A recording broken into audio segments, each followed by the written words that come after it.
यही तो विडंबना है बच्चों। चलो एक लास्ट क्वेश्चन बचा हुआ है वो देख लेते हैं। आज क्या डेट हो गई? 18। ठीक, देखिए क्वेश्चन ये रहा आपके सामने थर्ड, फटाफट से देख लेते हैं। वैसे ये हार्ड है नहीं, आराम से हो जाएगा, लेकिन समझ लेते हैं, उसके बाद नया चैप्टर स्टार्ट करेंगे। क्या लिखा हुआ बताओ? ट्रिंटे ट्रिंटे की बैलेंस शीट दे रखी है, पीपीई आपके पास है 3 लाख, लेस क्या लिखा हुआ है? डेप्रीशिएशन कितना है बताओ? 2 लाख। 1 लाख बचा बैलेंस कितना? 2 लाख। इन्वेस्टमेंट है, इन्वेंट्री है, ट्रेड है, कैश बैंक है, शेयर कैपिटल में ऑथराइज है, इशूड है। इशूड में प्रेफरेंस है, फुल्ली है या पार्टली है? फुल्ली है। इक्विटी भी फुल्ली है, जनरल रिजर्व है, सिक्योरिटी प्रीमियम है और पी एंड एल है। Then current liability and provision है। For the year company made a net profit कितने रुपए का? कंपनी ने 35,000 का प्रॉफिट कमाया। आफ्टर प्रोवाइडिंग 20,000 डेप्रीशिएशन, कितने का डेप्रीशिएशन लगा? 20,000 का। तो ध्यान रखना, कभी भी क्वेश्चन में जो डेटा दिया जाए तो कभी ऐसा हो कि इमोशनल मत हो जाना कि हर डेटा काम का है। हो सकता है वो बेवकूफ़ बनाने के लिए एवं लिखा हो जो आपके कोई काम का ना हो। अब कहा सर ये 35,000 का प्रॉफिट हो गया, 20 का डेप्री, अब क्या करूँ? अरे कुछ मत कर, देखते हैं आगे ये काम का है या नहीं। एडिशनल इंफॉर्मेशन में देखिए लिखा हुआ है प्रेफरेंस डिविडेंड, नजर आ रहा है आपको? कितना, कौन सी डेट का पे कर रहे हैं? 31 मार्च का। देन आगे क्या लिखा हुआ है बताओ? Except cash and bank balance, other current and current liability same है, जो 31 मार्च 11 की थी वही 31 मार्च 12 की है। कंपनी प्रेफरेंस शेयर का क्या कर रही है? रिडम्पशन, कितने प्रीमियम पर? कंपनी इसके अलावा क्या इशू कर रही है? Bonus share. किस रेशो में? 1 share for every equity share. कितने के बदले कितने? 1 के बदले 1। ठीक है। देन नेक्स्ट,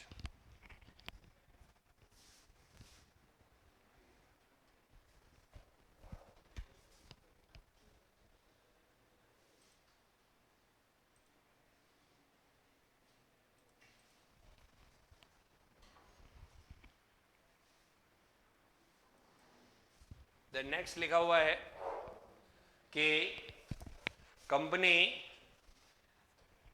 रिडीम के बाद में, बोनस के बाद में कैश रिक्वायरमेंट के लिए कंपनी ने क्या बेचे? इन्वेस्टमेंट। और इन्वेस्टमेंट को किस रेट पर बेचा? 90% ऑफ कॉस्ट। आपको क्या पास करनी है बताओ? टू रिकॉर्ड, आराम से पढ़ो, रिकॉर्ड के बाद क्या लिखा है? एंड इन लाइन को एक बार वापस से पढ़ो,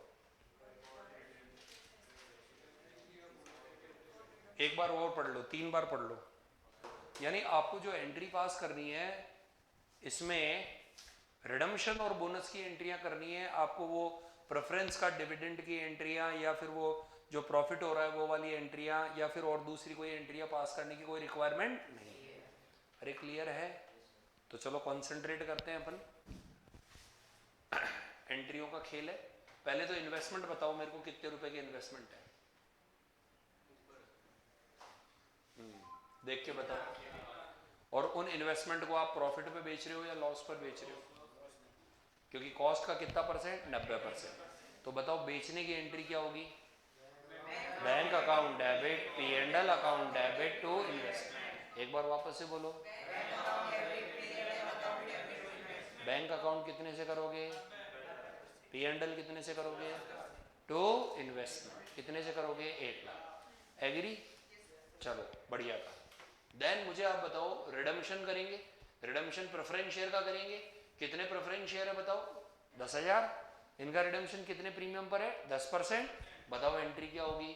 10% redeemable preference share capital account debit premium on redemption of preference share account debit to preference share holder.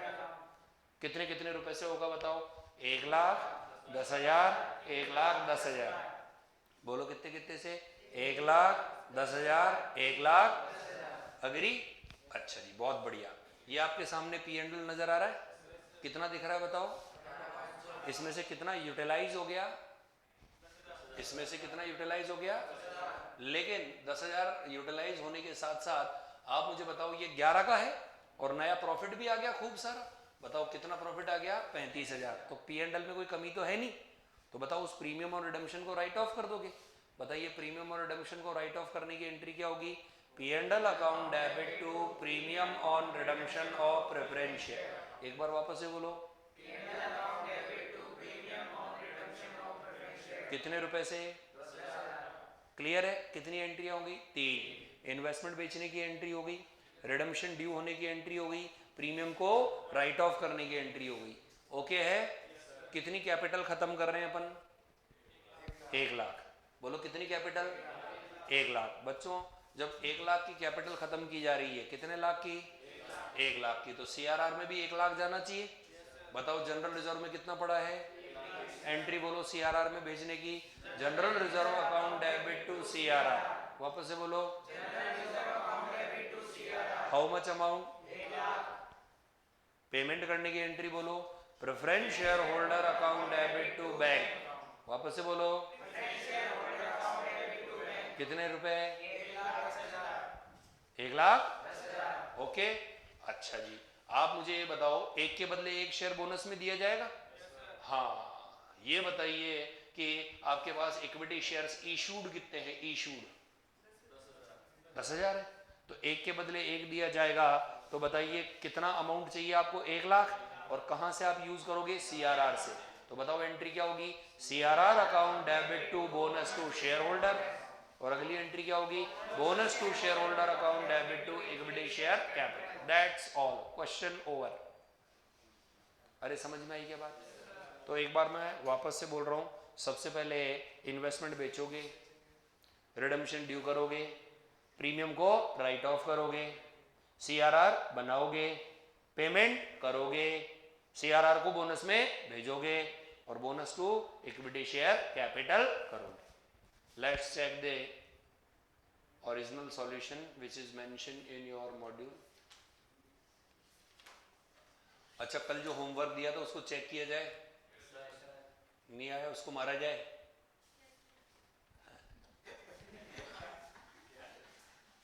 Confirm, इन्होंने इस प्रीमियम को किससे राइट ऑफ किया है, जनरल रिजर्व से, कोई इश्यू वाली बात नहीं है। ये रिडम्पशन ड्यू किया, अरे रिडम्पशन ड्यू किया, ये इस प्रीमियम को राइट ऑफ किया, किया, ये सीआरआर में भेजा, ये इन्वेस्टमेंट बेचा, ये पेमेंट किया, ये सीआरआर टू बोनस, और देन नेक्स्ट एंट्री क्या की, बोनस टू इक्विटी शेयर। अरे क्लियर है, बताओ कोई डाउट है तो। कॉन्सेप्ट क्लियर हुआ, फटाफट से इसकी एंट्रियां कर लेते हैं। ओके, हेडिंग लगाओ,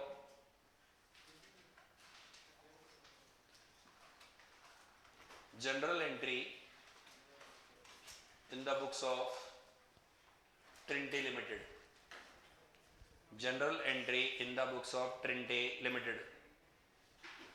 और मैं देखने आ रहा हूं एक एक की कॉपी में क्या करते हो, कितना समझ पाए हो। क्वेश्चन में लिखे,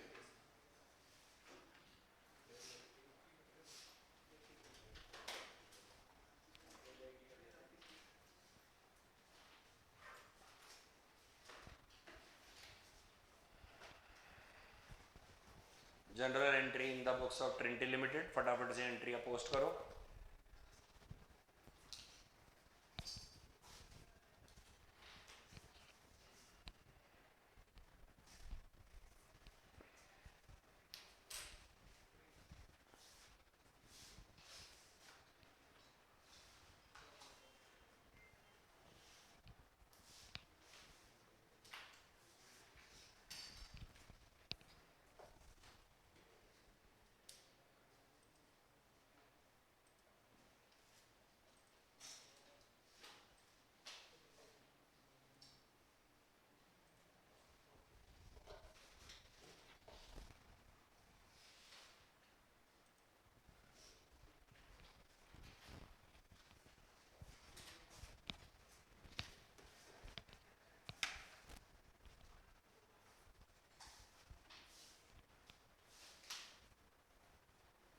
अभी मेरे क्लास से पहले किसकी क्लास थी, कितने बजे तक, अच्छा अच्छा, मतलब लॉक ही नहीं लगी आज।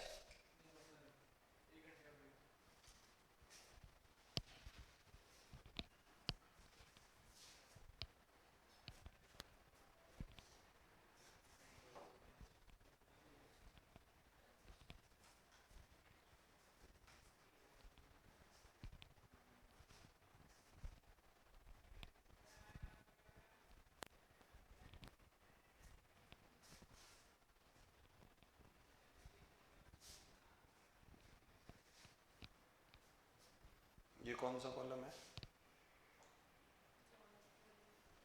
बी एंट्रियों में दो कॉलम बनाते हैं क्या? जनरल एंट्री में जेएफ का कॉलम थोड़ी बनता है, केवल एलएफ का बनता है। जेएफ का तो कभी नहीं बनता। जेएफ का कॉलम किसमें बनता है? लेजर में। और not required JF and LF, सीधा डेबिट क्रेडिट ही डाला करो।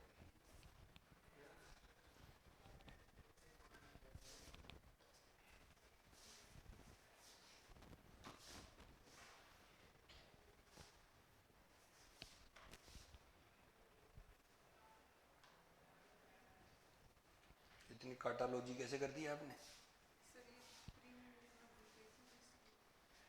क्या नाम है आपका? दीक्षा। डॉक्टर होना चाहिए आपको, गलत आ गई सी।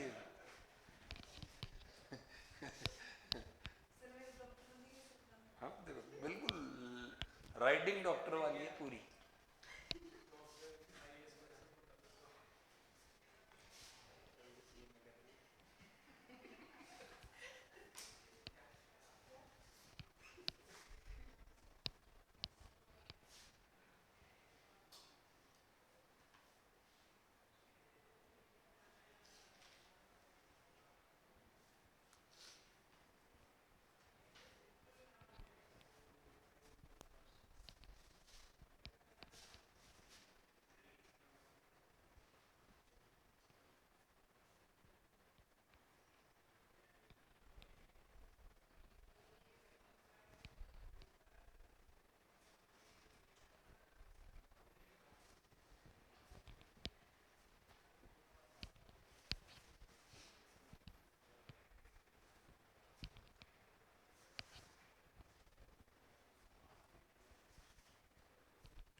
कर लिया?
वो भी हो गया।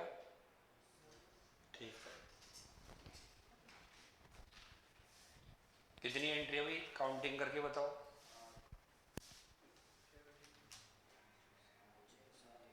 7 हुई है। आप एक एंट्री कौन सी कम कर दी है?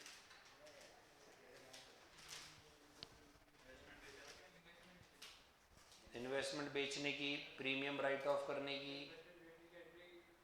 90,000 10,000, वो रिडम्पशन और प्री उससे रिलेटेड है ना, क्योंकि पैसा ही नहीं होगा तो रिडम्पशन कहाँ से करोगे?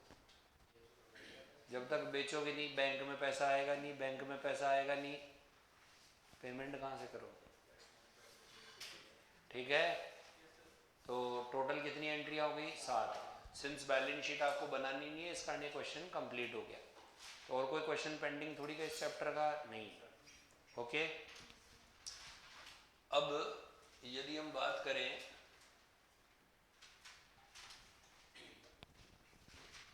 नए चैप्टर की, तो अपने कौन कौन से चैप्टर, एक तो प्री पोस्ट हो गया है ना, एक बोनस हो गया, एक प्रेफरेंस हो गया, एक इंश्योरेंस क्लेम हो गया, एक हायर परचेज हो गया।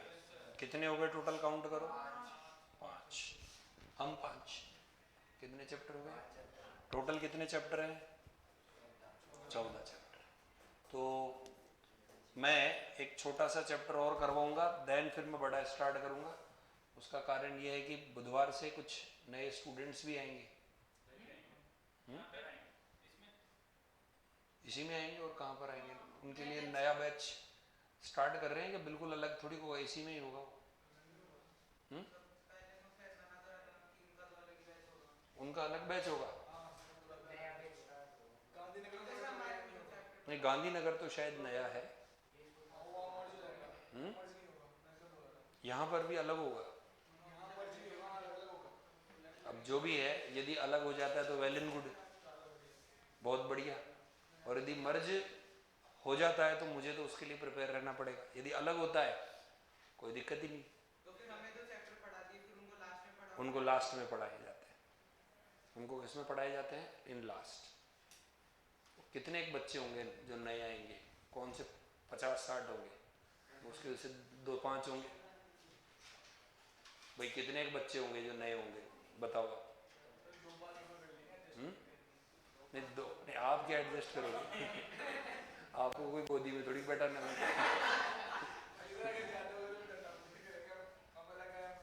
अरे कमाल कर रहे हो, आपके तो इंटरेस्ट पर कोई इफेक्ट ही नहीं पड़ रहा ना। आपके इंटरेस्ट पर क्या इफेक्ट हो? भाई ये तो है नहीं कि आप पहले आराम से बैठते थे, अब वो सीट होती ना, जैसे कोई आपके बगल वाली सीट पर आता, आप थोड़े से फैल जाते हो यूं। लेकिन यदि 2 जनों की सीट है तो दूसरा तो बैठेगा ही बैठेगा, आप चाहे कितना ही फैल लो वो तो बैठेगा। हाँ, यदि 2 बैठे हुए हैं और उसमें कोई तीसरा बैठे, उसमें आपको जरूर ऑब्जेक्शन हो सकता है कि भाई ये 2 की सीट पर कितना बैठाया जा रहा है।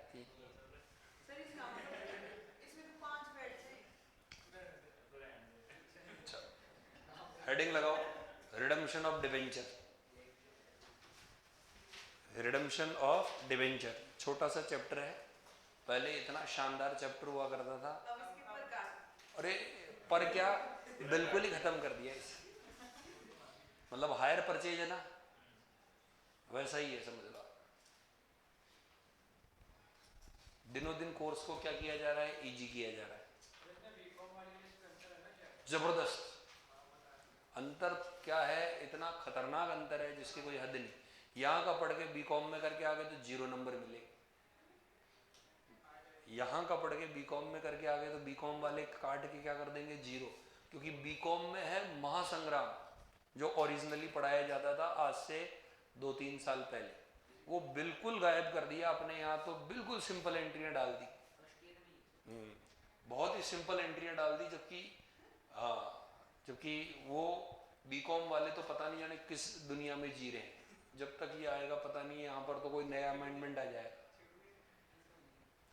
सबसे पहले तो ये बताओ, आप लोगों ने सीए फाउंडेशन में डिबेंचर पढ़ा? डेफिनेशन बताओ, what is debenture?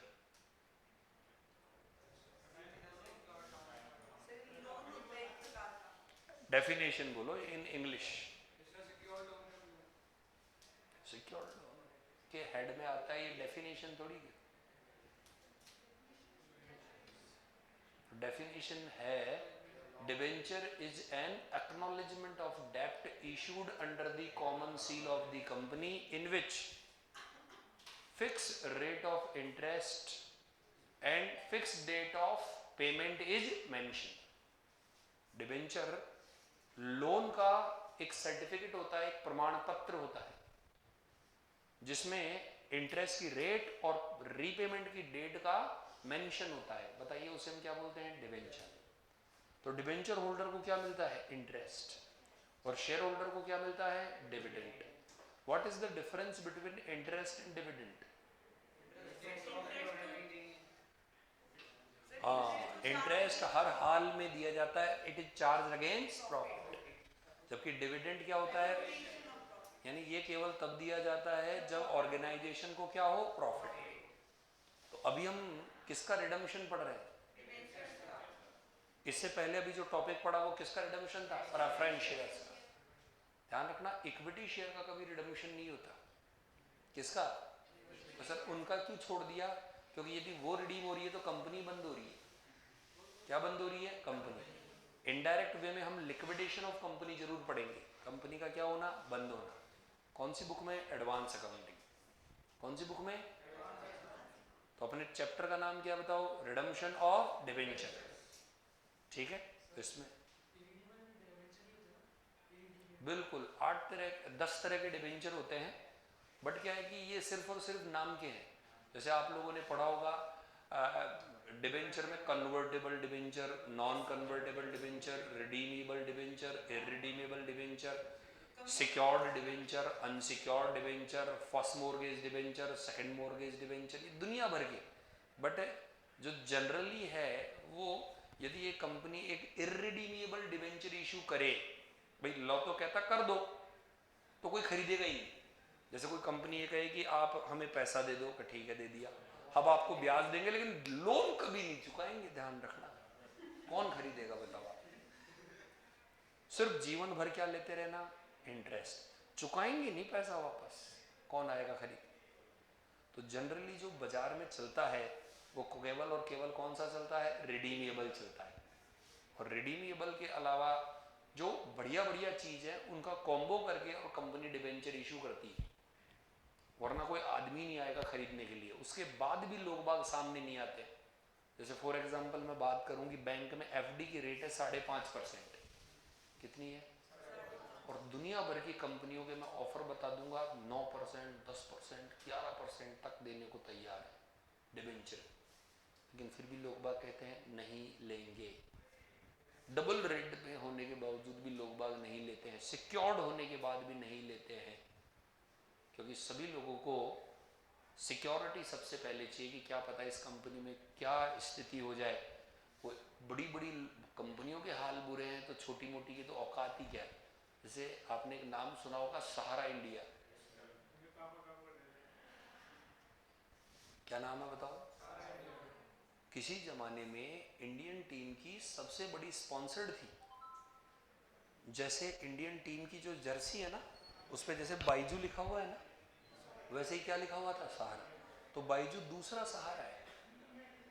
Byju company near future में क्या है? ये भी ऐसे बर्बाद होगी। कौन सी? बाइजू। क्योंकि बाइजू कंपनी में heavy accumulated losses, heavy accumulated losses. अभी तो क्या फंडिंग आ रही है दुनिया भर से, यहाँ से फंडिंग आ गई, वहाँ से फंडिंग आ गई, चाइना से फंडिंग आ गई, इधर से उधर से दुनिया भर से फंडिंग आ रही, जिस कारण ये कंपनियाँ रन कर रही। जिस दिन फंडिंग आना बंद हो गई उस दिन खेल खत्म है। जैसे पेटीएम, क्या बोला मैंने? पेटीएम मेरे ख्याल से अपनी क्लास में ऑन एन एवरेज लगभग सभी के पास ये ऐप होगा। किन किन के पास नहीं है पेटीएम? नहीं है? अरे है, फोन ही नहीं है। क्या कौन?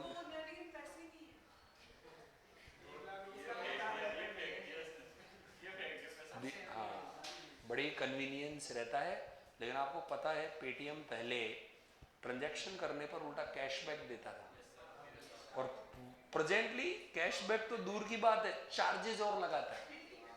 तो सर क्या बात कर रहे हो? यदि आप पेटीएम से इलेक्ट्रिसिटी बिल का पेमेंट करते हो तो नीचे लिखा हुआ था सर्विस चार्जेस 4 रुपए।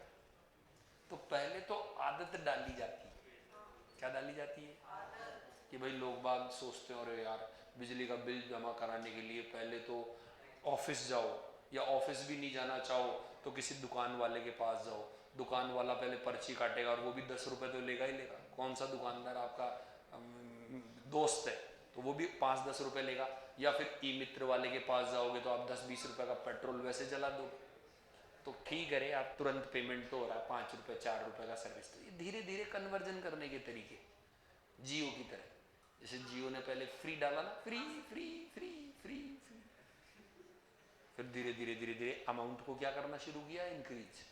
तो जो डिबेंचर्स है ना वो एक्चुअली में फंडिंग को इकट्ठा करने का तरीका है कि एक कंपनी ये चाहती है कि ओनरशिप लिक्विडेट ना हो और पैसा भी आ जाए। बोलो क्या बोला मैंने? तो वो क्या इशू करती है बताओ? डिबेंचर। क्या इशू करती है? क्योंकि डिबेंचर होल्डर कंपनी के ओनर्स, क्या उनको वोटिंग राइट होता है? उन्हें केवल और केवल किसका राइट होता है? इंटरेस्ट का। अपना जो चैप्टर है वो किससे रिलेटेड है बताओ? Redemption of debenture. रिडम्पशन का मतलब क्या होता है? पेमेंट। तो सर पेमेंट करने का मतलब क्या है? पैसे चुकाना। सर इसमें क्या है? एंट्री कर दो डिबेंचर होल्डर टू बैंक, खत्म कहानी। तो इसमें भी कई तरीके हैं। तो सर कई तरीके कौन कौन से हैं? नंबर 1 तरीका लमसम पेमेंट। बोलो क्या बोला मैंने? तो सर वो क्या एंट्री होगी? एंट्री होगी percentage debenture account debit to debenture holder, और दूसरी entry debenture holder account debit to bank. यदि पार पर करे तो, यदि किस पर करे? सर इसमें भी पार और प्रीमियम होता है क्या? बिल्कुल होता है। सर वो कैसे? भाई जब तक आप अट्रैक्टिव ऑफर नहीं दोगे लोग बाग आपको यहां पर लोन देंगे क्या?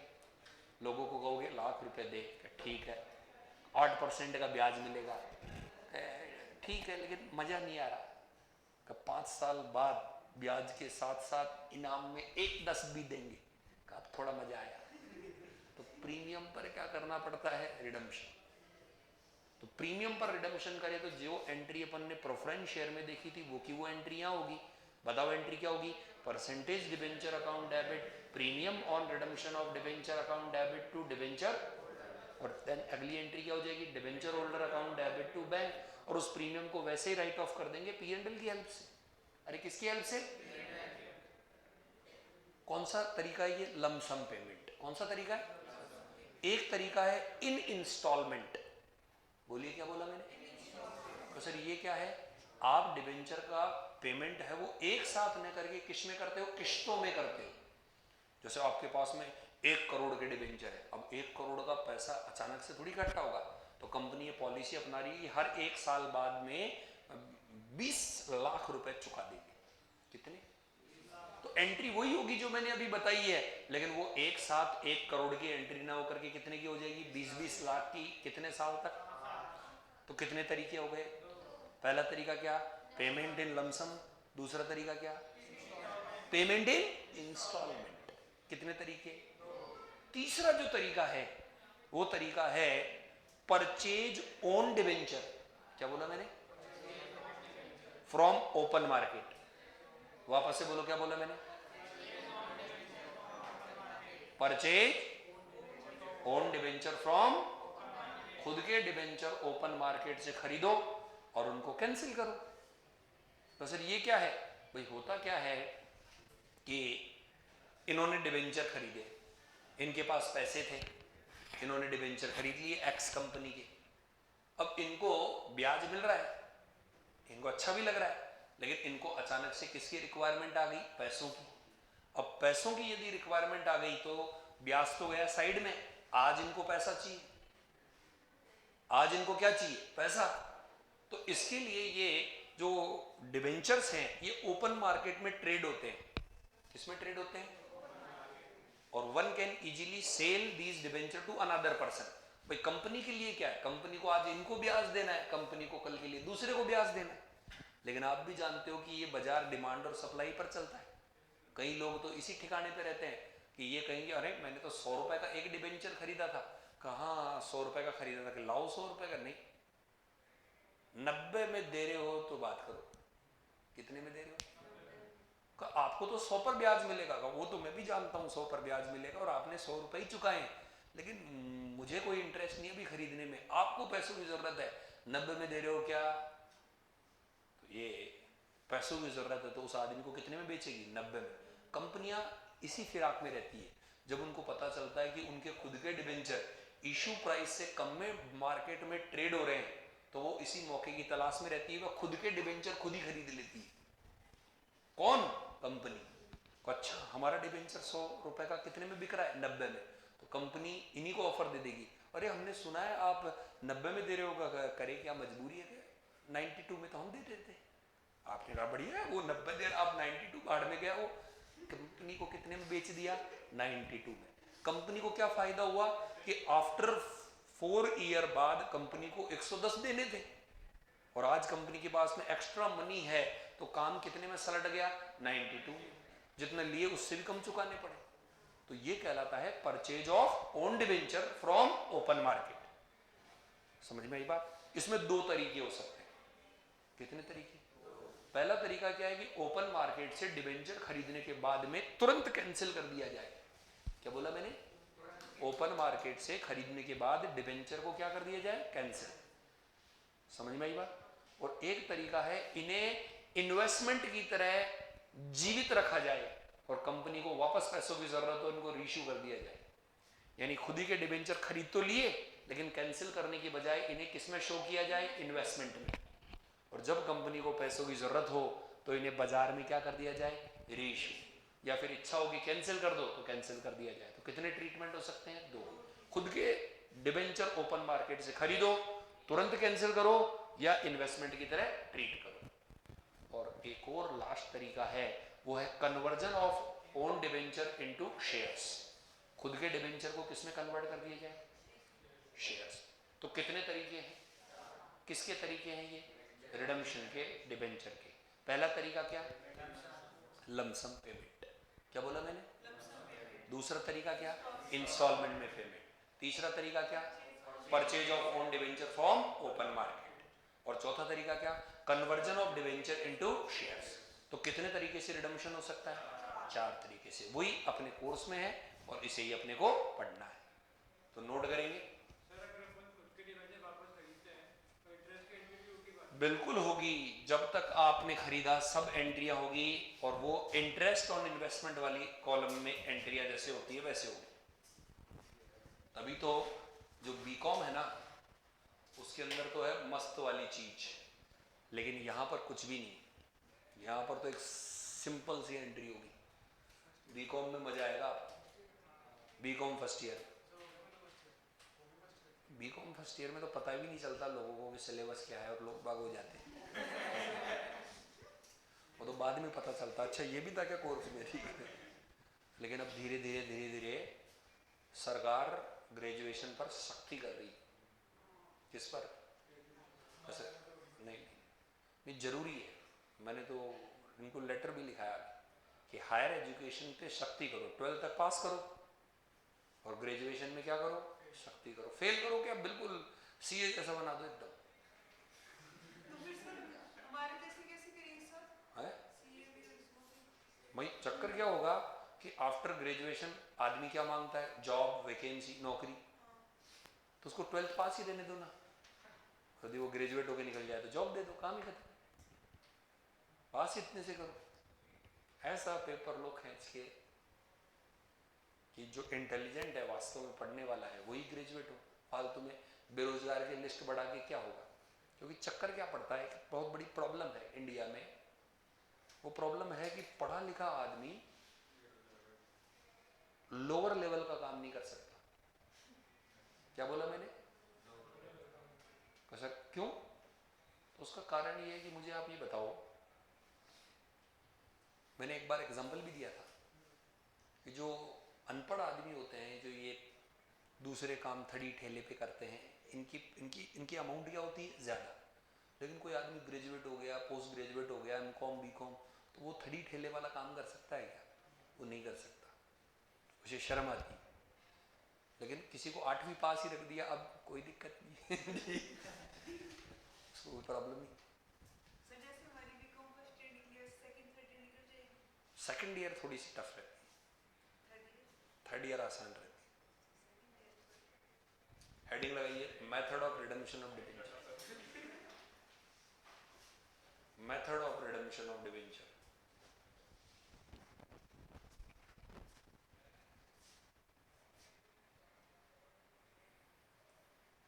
Method of redemption of debenture. बताओ कितने मेथड बताए थे? ऐसे बना लो जैसे बोर्ड पे है।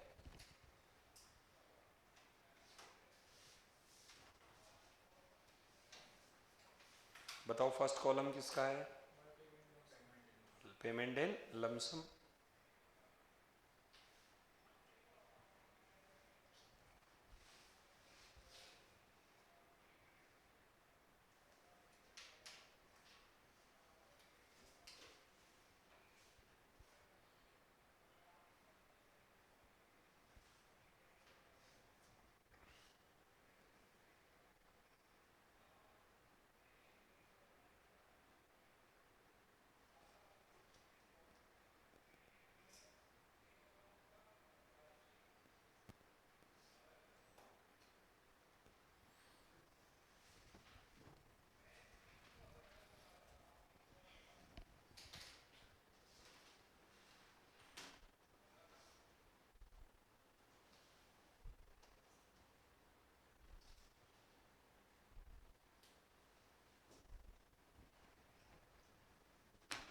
कॉपी हो गया? कितने तरीके हैं? पहला तरीका क्या? दूसरा तरीका क्या? तीसरा तरीका क्या? चौथा तरीका क्या? स्टार लगा के लिखो। When payment is made to debenture holder, when payment is made to debenture holder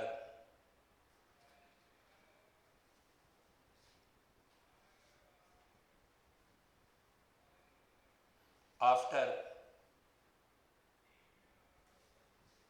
completion its tenure, after completion its tenure, इसकी अवधि पूरी होने के बाद, it is called redemption of debenture. After completion of its tenure, it is called redemption of debenture. तो बताइए इस चीज को हम क्या बोलेंगे? Redemption of debenture. कितने मेथड बता दिए मैंने? अब सुन लो, ये जो मैं रूल बता रहा हूं, ये रूल का बीकॉम से कोई रिलेशन नहीं है, और इंस्टीट्यूट ने बहुत ज्यादा इसे इजी बना दिया है। और वो रूल ध्यान से सुन लो। पहला रूल ये है कि जब भी आप डिबेंचर का रिडम्पशन करोगे, जब भी आप डिबेंचर का, तो बिफोर रिडम्पशन आपको एक अकाउंट क्रिएट करना पड़ेगा। उस अकाउंट का नाम होगा DRR। क्या नाम होगा? पूरा नाम क्या होगा? Debenture redemption reserve. जैसे CRR था ना, वैसे यहाँ क्या है? सर कितना क्रिएट करना होगा? तो उसका आंसर है टोटल कैटेगरी का 10%। क्या बोला मैंने? जैसे प्रेफरेंस शेयर में मैंने बताया था जितनी कैपिटल खत्म हो रही है उतना CRR। यहाँ पर वो नहीं, यहाँ पर है टोटल जो भी डिबेंचर हैं उनकी वैल्यू का कितना परसेंट? 10%। क्या क्रिएट करना पड़ेगा? DRR। सर DRR क्रिएट करने की एंट्री क्या होगी? P&L account debit to DRR। क्या एंट्री होगी? तो बिफोर स्टार्टिंग रिडम्पशन आपके अकाउंट में क्या होना चाहिए? DRR। कितना परसेंट होना चाहिए? 10%। अरे एग्री? सुनते जाओ। सेकंड थिंग, आपको DRRI अकाउंट होना चाहिए। क्या होना चाहिए? सर ये क्या है? ये है debenture redemption reserve investment. Before redemption आपके पास में असेट साइड में क्या होना चाहिए? DRRI। सर ये क्या है? यही तो कमाल है। बैलेंस शीट में क्या बोला मैंने? लायबिलिटी साइड में तो क्या होना चाहिए? और बैलेंस शीट की एसेट साइड में क्या होना चाहिए? शॉर्ट में मैं इनको बोलूंगा डर अकाउंट और डर्री अकाउंट। एक तो डर और एक डर्री। डर तो कितना होना चाहिए? 10%। किसका 10%? रिडीम होने वाली कैटेगरी का, फेस वैल्यू का। कितना परसेंट? और डर्री कितना होना चाहिए? डर्री होना चाहिए 15%। कितना परसेंट? सर किसका 15%? हाँ हाँ, जो भी डिबेंचर एक्चुअली में रिडीम हो रहे हैं उनका 15%। सर मतलब नहीं समझे। मतलब ये है कि टोटल 10 लाख रुपए के डिबेंचर है। कितने के? 10 लाख का 10% बताओ। इतने का डीआरआर बनाओगे। और सवाल ये कह रहा है कि अभी कंपनी ये चाहती है कि 10 में से आधे ही रिडीम करे। कितने रिडीम करें? आधे। तो जो डीआरआर बनाएंगे वो तो 10 लाख का 10% बनाएंगे, लेकिन जो डर्री बनाएंगे वो 5 लाख का 15% बनाएंगे। बात समझ में आई क्या? डीआरआर किसका बनेगा? टोटल, चाहे वो रिडीम हो रहा हो चाहे रिडीम नहीं हो रहा, टोटल का 10%। और डर्री किसका बनेगा? जो रिडीम होने वाले डिवेंचर्स हैं उनका 15%। तो सर डर्री की एंट्री क्या होगी? तो डर्री अकाउंट डेबिट टू बैंक। बोलो क्या एंट्री होगी? और डीआरआर की एंट्री क्या होगी? P and L account debit to DRR. तो सर ये अनाप शनाप रूल कौन बनाता है? तो कंपनी रूल 2014 बनाता है। तो सर क्यों बनाता है? तो मैं पता बता दूंगा, MCA ministry of company affairs 2014, वहां जाके पता करो। उनका ये कहना है कि होता क्या है कि एक कंपनी रिडम्पशन की तो डेट दे देती है, लेकिन उसके पास पैसा इकट्ठा नहीं होता, न रिजर्व इकट्ठा रह पाता है। तो इस चक्कर में हम लोगों को ये 10 और 15 बनाना। तो सर उतना का उतना कर दो, तो उतना का उतना कोई भी कंपनी कर ही नहीं पाती। तो ऐसे रूल ही क्यों बनाए जाए जिनको फॉलो अप नहीं किया जा सके? इस कारण से 10 और 15 बनाए गए। जैसे बोलने को तो कंपनी एक्ट में इतना बोल दिया जाए कि जितने डिबेंचर रिडीम हो रहे हैं बनाओ जी डीआरआर। तो बोलने में तो एक वर्ड लगता है, क्योंकि ये पहले 25 था। हो सकता है आपकी बीकॉम की किताबों में आपको 25 देखने को मिले, लेकिन अब कितना कर दिया है बताओ? 10 अपने बुक में। और मुझे जो पढ़ाना है वो आईसीआई के मॉड्यूल और आपके अटेम्प्ट में लगने वाले मॉड्यूल के अकॉर्डिंग पढ़ाना है। इट में भी पॉसिबल कि अगले 6 महीने बाद मैं कुछ और पढ़ा रहा हूं, समझ गए? तो आपके लिए जो एप्लीकेबल है मैं वो पढ़ा रहा हूं। तो कितना एप्लीकेबल है बताओ? 10% और 15%। डीआरआर में कितना? और डीआरआर आई में कितना? डीआरआर की एंट्री क्या होगी? P and L account debit to DRR, मतलब free reserve account debit to DRR. और डर्री की एंट्री क्या होगी? DRRI account debit to bank. ये दो काम होने चाहिए। है? किसको हो रहा है? ये बाजार में एफडीआई खरीदी जाती है। ध्यान रखना, डीआरआरआई का मतलब होता है डिबेंचर रिडम्पशन रिजर्व इन्वेस्टमेंट। यानी आप जाते हो और बैंक ऑफ बड़ौदा में एफडी करा के रखते हो। अरे पैसों का इंतजाम रिडम्पशन से पहले कहां से आएंगे पैसे? तुरंत थोड़ी करवा रहे हैं, पहले से। आपकी बीकॉम की किताबों में दूसरी कंपनियों के शेयर खरीद रखे हैं। क्या बोला मैंने? और उन शेयर्स को कंपनियां लॉस पर भी बेच रही है, प्रॉफिट पर भी बेच रही है। अपने यहां ऐसा नहीं है। सीए में सीए वाले कहता है, क्या मजाक लगा रखा है, तुम्हारी सुरक्षा के लिए, पैसों के इंतजाम के लिए डर्री खरीदने को बोला, तुम तो सट्टा बाजार खेल रहे हो। यहां पर तुम केवल और केवल क्या खरीदोगे? Bank FD. मुझे बताओ, बैंक एफडी में पैसे ज्यादा और कम मिलते हैं? नहीं, केवल और केवल फिक्स क्या मिलता है? ब्याज। तो अपने जो डर्री बेचेंगे ना, उसमें न तो प्रॉफिट होगा और न लॉस होगा। आपकी बीकॉम की किताब में धह तो प्रॉफिट है और धह लॉस है, क्योंकि उनके यहां पर क्या खरीदे जा रहे हैं? दूसरी कंपनी के शेयर या दूसरी कंपनी के डिबेंचर, जिनमें उठाफटक रहती है। लेकिन अपने यहां पर तो पोस्ट ऑफिस और बैंक एफडी से आगे ही नहीं जा रहे कि हम जो डीआरआरआई खरीदने को कह रहे हैं वो फॉर सिक्योरिटी पर्पज कह रहे हैं, और तुम तो शेयर बाजार बना दिए इसको। ऐसा नहीं चलेगा। आपको केवल और केवल क्या खरीदनी है? पोस्ट ऑफिस की एफडी या बैंक एफडी, जिसमें रिस्क न के बराबर हो और फिक्स ब्याज मिले। तो ध्यान रखना, डर्री में आप क्या खरीद रहे हो? बैंक एफडी या पोस्ट ऑफिस एफडी। उनमें कभी भी प्रॉफिट और लॉस हो सकता है क्या? बताओ, सवाल ही नहीं, कभी भी नहीं होता। फिक्स रेट से क्या मिलता है? ब्याज मिलता है। कसर कितने दिन की एफडी बनाई जाती है? तो जितने दिन बाद आपको रिपेमेंट करना, उतने दिन की एफडी बना दी जाती है। बाजार में एफडी होती है, तो सर बैंक में 15 दिन की भी एफडी होती है? हाँ होती है, 15 दिन की, 30 दिन की, 40 दिन की एफडी होती है। और आपको मैं बता दूं, 1 दिन की भी एफडी होती है। तो सर क्या बात कर रहे हो, 1 दिन की एफडी होती है? तो सर हम चले जाए 1 दिन के तो लपड़ मार के भगाएंगे। तो सर ऐसा क्यों? क्योंकि 1 दिन की एफडी के लिए 10 करोड़ रुपए चाहिए। कितने करोड़? जैसे आपको 25 रुपए की 1 दिन की एफडी बना देना तो थप्पड़ मार के भगाए। अमाउंट तगड़ा होना चाहिए। हाँ, और जैसे खूब सारा ऐड आता है एयू फाइनेंस का, उसमें आता है सेविंग पर 7% ब्याज। कितना? 7%। तो भाई साहब बैंक ऑफ बड़ौदा 20 करोड़ पर नहीं दे रहा, सीनियर सिटीजन को नहीं दे रहा, और एयू किसको दे रहा है? सेविंग अकाउंट पर। आप जाओ एयू में, मेरे को कराना, वो कहेंगे 1 करोड़ से ज्यादा पर जाके कहा ना, कितने से ज्यादा स्टार लगा हुआ रहता है, थोड़ा सा ध्यान से पढ़ा, टर्म्स एंड कंडीशन। तो ऐसे कोई वो तो लुभावने ऑफर है बिल्कुल। सर 15 दिन की एफडी में कितनी लिमिट होती है? हाँ, 15 दिन की एफडी करवा सकते हो।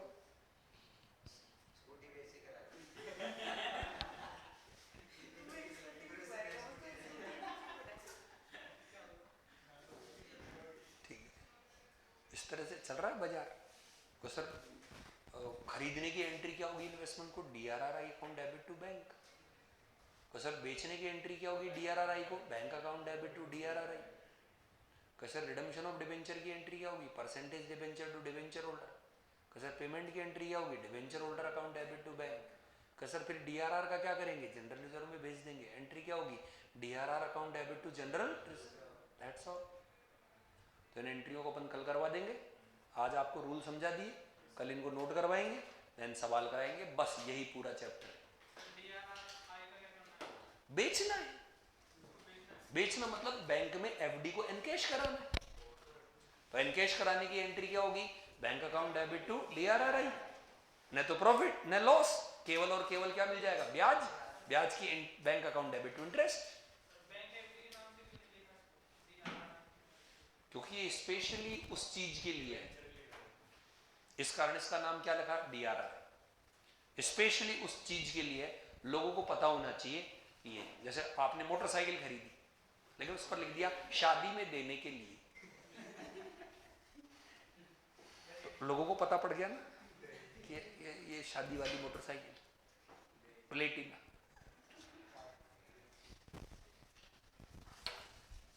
चलो कॉस्टिंग निकाल।